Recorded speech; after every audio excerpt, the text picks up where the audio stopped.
সর্ষে পোস্ত বাটা দিয়ে পাবদা মাছের ঝাল একদম ঘরোয়া স্বাদের এক অনন্য পদ। সর্ষের তেলের ঝাঁঝ, পোস্তর মাখন মাখা গন্ধ আর কাঁচা লঙ্কার টান সব মিলিয়ে এই ঝাল ভাতের সঙ্গে খাওয়ার জন্য একবারে পারফেক্ট। নমস্কার বন্ধুরা, রোনাস কিচেনে তোমাদের সবাইকে স্বাগত। ভালো আছো নিশ্চয়ই তোমরা সবাই। চলো তাহলে আজ শেয়ার করি তোমাদের সাথে পাবদা মাছের ঝাল।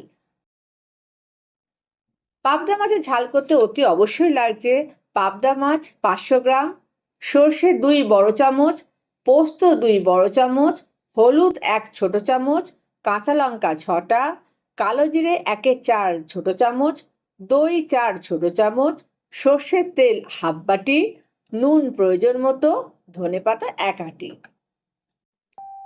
প্রথমে মাছগুলোকে পরিষ্কার করে ধুয়ে নেব। এরপর মাছে নুন ও হলুদ মিশিয়ে কিছুক্ষণ রেখে দেব। এবার ধনেপাতা কুচিয়ে রাখলাম।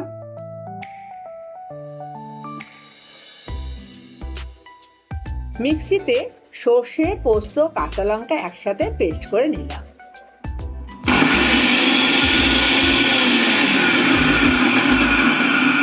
এবার একটা প্যানে তেল গরম করে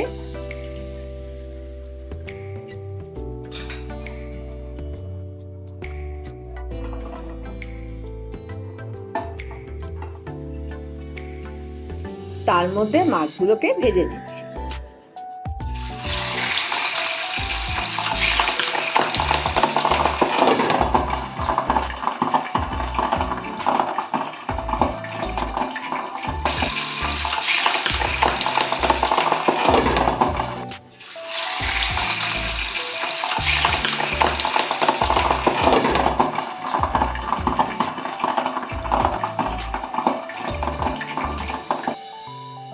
একটা বাটিতে সর্ষে পোস্ত বাটা, দই আর হলুদ দিয়ে তার সাথে জল মিশিয়ে একটা মশলার মিশ্রণ তৈরি করে নিচ্ছি।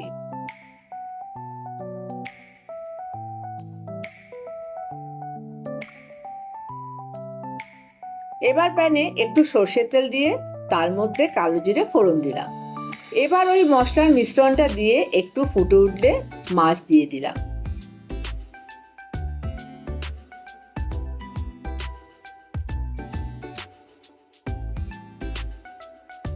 তার মধ্যে পরিমাণ মতো নুন ও কাঁচা লঙ্কা দিয়ে আরেকটু ফুটিয়ে নিলাম 4 মিনিটের মতো।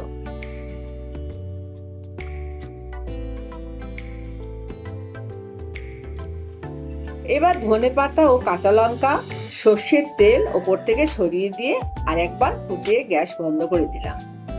তারপর 5 মিনিট ঢাকা দিয়ে রেখে দিলাম। 5 minutes later. তারপর আমার সার্ভিং প্লেটে মাছ সার্ভ করে নিলাম। তোমরাও এইভাবে আমার মতো রেসিপি ট্রাই করো আর আমার এই চ্যানেলটাকে লাইক, শেয়ার আর সাবস্ক্রাইব করে দিও।